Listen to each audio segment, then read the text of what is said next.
you realize the team that has probably would have the most points at the end of the year every year would be Vanderbilt.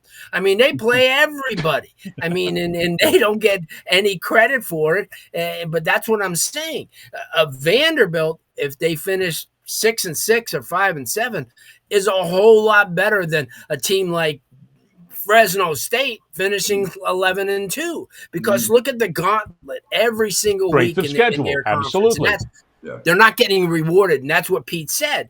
You're not getting rewarded by the strength of schedule. You're just getting rewarded on a blanket Well, yeah, record. that's been the whole argument over many years has been teams that just put in the weak sisters in there, and all they do is they rack up wins. We've been seeing this for decades, where they rack up wins against teams that they can beat easily. We know that has happened.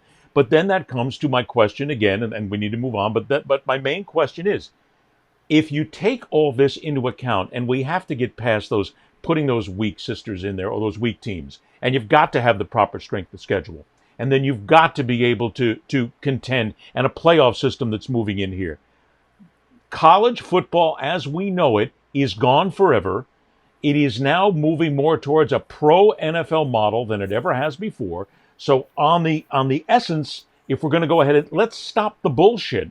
It's no longer about collegiate athletics with these big programs. It is about professional. It is about money. It is about making it. It is about trying to share it and at least take care of the players. So let's stop the nonsense. It is a professional sport and should be run as a professional sport. Yeah, but the only way to get to that point, as Nick Saban alluded to, there's too many teams. You'd have to consolidate that down, like you said before, which is to happening. One conference, two conferences, and Right. then the model and then the plan works. But you can't do it with 119 teams. No. I mean, you have to bring that thing down to a manageable, like 38 to 40 teams, like they do in which then leads us to the NFL. inevitability that the Pac-12 goes away, the ACC goes away, a lot of these smaller conferences go away, and it is one or two conferences or one big league. It is inevitable